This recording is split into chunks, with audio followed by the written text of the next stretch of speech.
सुनील भाई ने एक प्रश्न किए हैं जो कि अभी हमारे बीच मौजूद है। वो पूछते हैं कि माँ ब्रह्मचर्य का फायदा क्या है, इसके बारे में बताएं।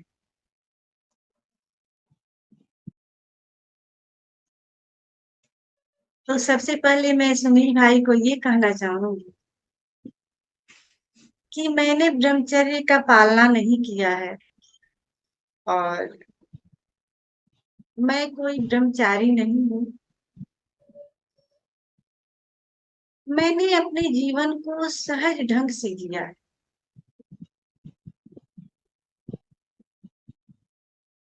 और उसी सहजता में मैंने अपने जीवन में ये पाया है कि पता नहीं धीरे धीरे कैसे मेरे जीवन में ब्रह्मचर्य घटित हुआ।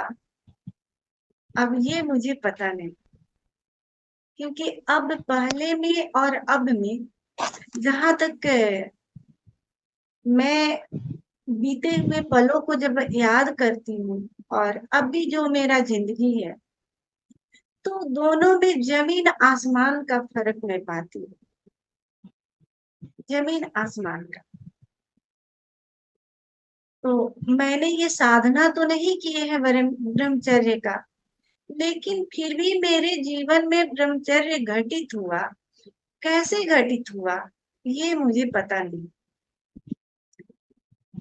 और जो मैं अपने जीवन में पाती हूँ, तो मुझे ऐसा लगता है कि वो जो एनर्जी जो रूपांतरित हुई, तो पहले मेरा जीवन क्या था, अब कैसे कैसे से क्या हो गया। और मैं जब आंखें बंद करके सोचती हूँ, तो मैं पाती हूँ कि मेरे जीवन से घृणा, द्वेष, लोभ 100% तो नहीं कहूंगी, लेकिन मुझे जहां तक लगता है कि 80% से ऊपर ये गायब है। मुझे ऐसा लगता है। हो सकता है मेरे लगने से कम भी हो सकता है, मुझे नहीं पता, लेकिन मुझे ऐसा लगता है कि 80% से ऊपर गायब। और ब्रह्मचर्य कैसे फलित हो गया मुझे कुछ पता भी नहीं चला। वो एनर्जी कैसे रूपांतरित हो गई मुझे पता भी नहीं चला। इसकी मैंने साधना भी नहीं की। और फायदे, जहां तक फायदे की बात किया जाए, तो फायदे यही हुआ कि जैसे वो एनर्जी रूपांतरित हुआ, तो मेरे जीवन से जो द्वेष था, लोभ था, मोह था, मैं अभी पाती हूँ कि नहीं।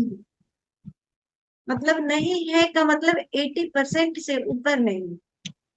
100% का मैं नहीं बोल रही, 80% से ऊपर नहीं, जहां तक मुझे लगता है।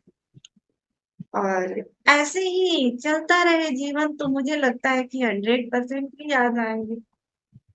तो यात्रा मेरी जारी है। और कैसे ये चल रहा है मुझे पता नहीं चलता। जब उन पलों को याद करती हूँ और अभी के पलों में, दोनों में मैं देखती हूँ, तो लगता है कि ये कैसे हुआ। मुझे भी आश्चर्य होता है कि ये कैसे हुआ। तो मैं यही कहूंगी कि अगर आप ब्रह्मचर्य का साधना करेंगे, तो ऐसा है कि आप अगर कोई झरना बह रहा है, पहाड़ों से नीचे गिर रहा है, तो उस झरने को आप ऊपर चढ़ाने की कोशिश कर रहे हैं और आप फेल्योर होंगे ज्यादातर। क्योंकि अब जो झरना नीचे की तरफ बह रही है, उसको, उस पानी को आप पहाड़ों में चढ़ाएंगे तो कैसे चढ़ाएंगे। बहुत श्रम करने पड़ेंगे, मेहनत करने पड़ेंगे। हो सकता है अभी विज्ञान आगे है, तो अब जैसे हैंड पाइप है, ये सब है, तो उसका इस्तेमाल करते हैं तो पानी ऊपर टंकी में चला जाता है। लेकिन उसमें श्रम तो लगता है, बहुत श्रम लगता है। लेकिन जिंदगी को अगर सहज ढंग से आप जीने लगे, बस एक ही संकल्प लें कि हमारे जीवन में सत्य हो, शुभ हो और सुंदर का विचार हो।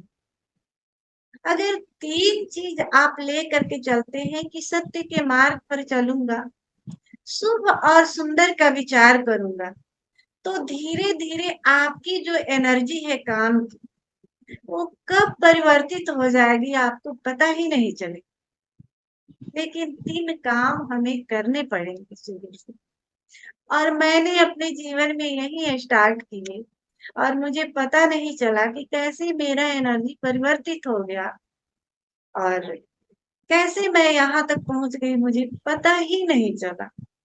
तो मैं, जहाँ तक मेरा जो अनुभव है, मैं वही शेयर करती हूँ सभी मित्रों से कि आप अपने जिंदगी को सहजता से जिए, एक निर्दोष बच्चे के तरह।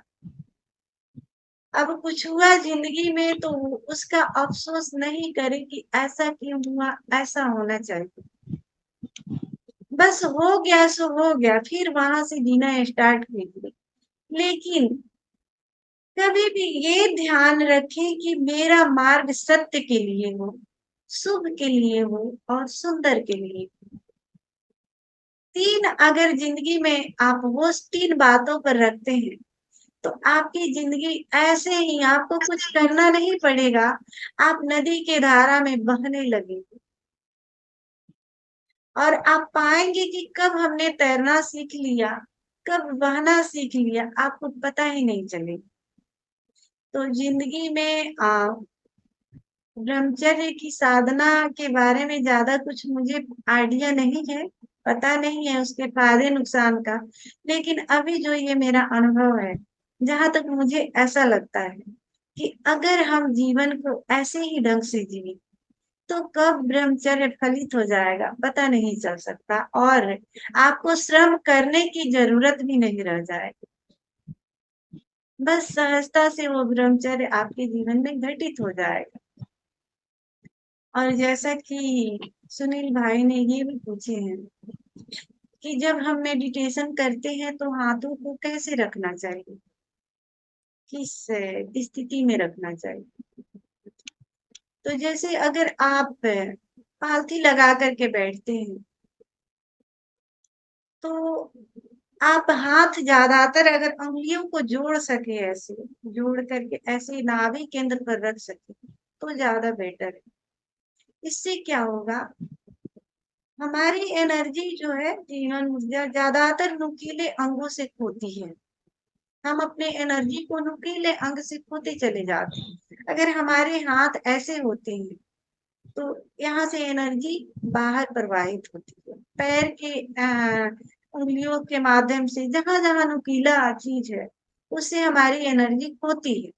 तो साधना में इसीलिए ज्यादातर पालथी लगा करके बैठने होते हैं, ताकि हम ऐसे जब हाथ जोड़ते हैं तो ये एनर्जी खोती नहीं, बल्कि उसका एक एनर्जी का एक सर्कल बनता है। हम पिरामिड के जैसे बन जाते हैं, क्योंकि पैर को भी ज्वाइन कर लेते हैं, हाथों को भी ज्वाइन कर लेते हैं, तो एक पिरामिड का हमारा आकार बनता है। और उसके बहुत सारे फायदे हैं। जैसे कि पहली बात तो एनर्जी आपकी बाहर की तरफ नहीं खोएगी, जो एनर्जी उत्पन्न होगी तो आप में ही वो एक गोल सर्कल सर्कल बनेगी, और ध्यान की गहराइयों में और आप मतलब गहरे होते चले जाएंगे। और जैसे कि दूसरी बात कि आपने देखे होंगे, अगर हमें पानी पीना होता है तो हम क्या करते हैं, हम झुकते हैं और दोनों हाथों को ऐसे करते, अंजलि बनाते हैं, यानी हम गड्ढे बनते हैं। अंजलि यानी हम गड्ढे बनते हैं और झुकते हैं। तो जैसे हम झुकते हैं, तो अगर कोई पानी देने वाला होता है तो वो क्या करता है, हमारा हाथ ऐसे होता है, लेकिन जो व्यक्ति पानी देता है उसका हाथ ऐसे होता है, यानी वो हमें दे रहा है और हम ले रहे हैं। तो जब हम मेडिटेशन करते हैं तो हाथ ऐसे होने का कारण है कि हम अस्तित्व से मांग कर रहे हैं। और अस्तित्व का हाथ ऐसे होता है कि अस्तित्व अब हमारे हमें अपनी एनर्जी को भर रहा, तो अस्तित्व हमें देता है, हम झुकते हैं, हमारा हाथ ऐसे होता है, यानी हम प्रार्थना में डूबे हैं, अस्तित्व के तरफ से हमें अब वो एनर्जी मिल रही है, हम गड्ढे बन गए, गड्ढे बने और अस्तित्व अब हमें भरना शुरू करता है। तो इसलिए हाथों को हम ऐसे रखते हैं, ज्यादातर ध्यान में आप देखते होंगे, ऐसे रखते हैं जोड़ करके, ऐसे रखते हैं, ऐसे रखते हैं, इसलिए कि हम झुक रहे हैं, हमें कुछ चाहिए। तो जो भी व्यक्ति, जैसे कि अगर कोई व्यक्ति किसी को आशीर्वाद देता है तो क्या करता है, हाथ को ऐसे करता है, लेकिन कोई व्यक्ति अगर मांगता है तो क्या करता है, ऐसे करता है। जब तक ऐसे नहीं करेगा तब तक उसमें कुछ डाला नहीं जा सकता। अगर आप हाथ को ऐसे करेंगे तो इसमें क्या कोई डालेगा, आपको भर नहीं सकेगा। क्यों? क्योंकि आप तो हाथ पलट लिए, आप गड्ढे नहीं बन पाए। तो तो इसीलिए हाथ को हम ऐसे करते हैं, इसका रीजन होता है, वैज्ञानिक रीजन होता है। ऐसे करते हैं यानी हम झुक रहे हैं अस्तित्व के सामने, प्रार्थना कर रहे हैं, हम खाली गड्ढे बन रहे हैं। अब इस गड्ढे में अस्तित्व अपनी एनर्जी से भरना शुरू करता है। तो हाथों को ऐसे रखने का ज्यादा मतलब वैज्ञानिक रीजन ये भी है, आध्यात्मिक रीजन ये भी है कि आप ऐसे ज्वाइन करेंगे, आपकी एनर्जी लॉस नहीं होगी बाहर, बल्कि आप में ही एक गोल सर्कल सर्कल बनाएगी और आपको और गहरे ध्यान में मिल जाए। तो जैसा कि इस ध्यान की शुरुआत हम ओशो आते हैं और ओशो के मौजूदगी में हम इसे शुरू करते हैं। तो मैं वीडियो लगाऊंगी ओशो का, ओशो आएंगे और ओशो का स्वागत हम पूरे हृदय से भरे हुए, प्रेम से भरे हुए, नाचते गाते उनका स्वागत करेंगे और फिर एक छोटा सा नृत्य के साथ हम ध्यान में प्रवेश करेंगे। तो सभी मित्र खड़े हो जाएं।